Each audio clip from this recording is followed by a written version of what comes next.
மத்திய பட்ஜெட்டில் பாரபட்சம் காட்டப்படுவதாக கூறி நாடாளுமன்றத்தில் எதிர்க்கட்சிகளின் இந்தியா கூட்டணி எம்பிக்கள் இன்று போராட்டத்தில் ஈடுபட்டனர். 2024-2025 நிதியாண்டிற்கான மத்திய பட்ஜெட்டை நாடாளுமன்றத்தில் நேற்று மத்திய நிதியமைச்சர் நிர்மலா சீதாராமன் தாக்கல் செய்தார். பட்ஜெட்டில் பீகார், ஆந்திராவை தவிர மற்ற மாநிலங்களில் போதிய அறிவிப்புகள் வெளியாகவில்லை என்று எதிர்க்கட்சிகள் குற்றம் சாட்டி வருகின்றன. மேலும் எதிர்க்கட்சிகள் ஆளும் மாநிலங்கள் பட்ஜெட்டில் புறக்கணிக்கப்பட்டதாகவும் குற்றச்சாட்டு எழுந்துள்ளது. இந்நிலையில் மத்திய பட்ஜெட்டில் பாரபட்சம் காட்டப்படுவதாக கூறி நாடாளுமன்றத்தில் எதிர்க்கட்சிகளின் இந்தியா கூட்டணி எம்பிக்கள் இன்று போராட்டத்தில் ஈடுபட்டனர். காங்கிரஸ், திமுக, ஆம் ஆத்மி, திரிணாமுல் காங்கிரஸ் உட்பட பல்வேறு எதிர்க்கட்சிகளின் எம்பிக்கள் நாடாளுமன்ற வளாகத்தில் போராட்டத்தில் ஈடுபட்டது பரபரப்பை ஏற்படுத்தியது. ஐக்கிய அரபு அமீரக அதிபருக்கும் பிரதமர் மோடிக்கும் இடையே நல்ல உறவு உள்ளதாக அந்நாட்டின் பொருளாதாரத்துறை அமைச்சர் கூறியுள்ளார்.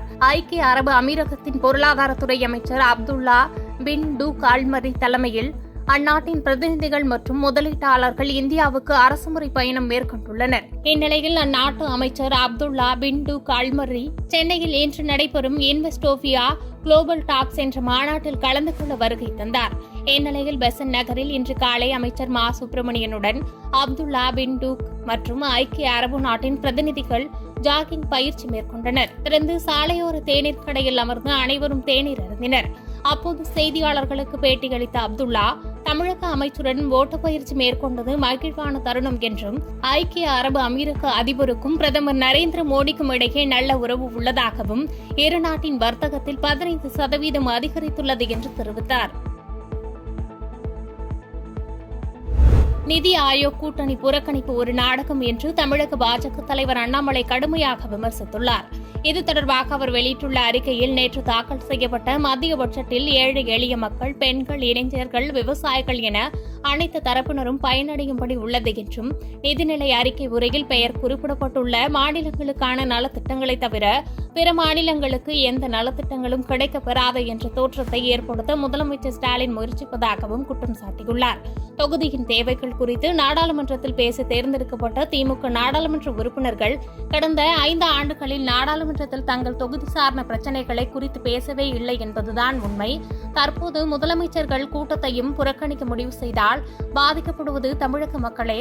முதலமைச்சர் மு.க. ஸ்டாலின் ஒருநாள் விளம்பரத்திற்காக இதுபோன்ற வீண் நாடகங்களை அரங்கேற்றுவதை நிறுத்திவிட்டு தமிழகத்தின் நலனை முன்னிறுத்தி ஆக்கப்பூர்வமான அரசியலை முன்னெடுக்க வேண்டும் என்று வலியுறுத்தியுள்ளார். பட்ஜெட்டில் கூட்டாட்சி தத்துவம் புறக்கணிக்கப்பட்டுள்ளதாக காங்கிரஸ் கட்சி பொதுச் செயலாளர் கே.சி. வேணுகோபால் குற்றம் சாட்டியுள்ளார். மத்திய பட்ஜெட்டில் கூட்டாட்சி தத்துவத்தையே பாஜக அரசு புறக்கணித்துவிட்டது என காங்கிரஸ் கட்சி பொதுச் செயலாளர் கே.சி. வேணுகோபால் தெரிவித்துள்ளார். மத்திய அரசு பட்ஜெட்டில் இந்தியா கூட்டணி கட்சிகள் ஆளும் மாநிலங்கள் புறக்கணிக்கப்பட்டதற்கு கண்டனம் வலுத்து வருகிறது. தமிழ்நாடு உள்ளிட்ட பல மாநிலங்களுக்கு பட்ஜெட்டில் எந்த திட்டமும் அறிவிக்கப்படவில்லை என்ற குற்றச்சாட்டு எழுந்துள்ளது. ஆந்திரா, பீகாருக்கு கூடுதல் நிதி கொடுத்ததை நாங்கள் ஆட்சேபிக்கவில்லை. ஆனால் இந்தியாவில் உள்ள மற்ற மாநிலங்களுக்கான நியாயத்தை தான் நாங்கள் கேட்கிறோம். நிதி ஆயோக் கூட்டத்தில் இந்தியா கூட்டணியை சேர்ந்த முதலமைச்சர்கள் யாரும் பங்கேற்க மாட்டார்கள் என தெரிவித்தார்.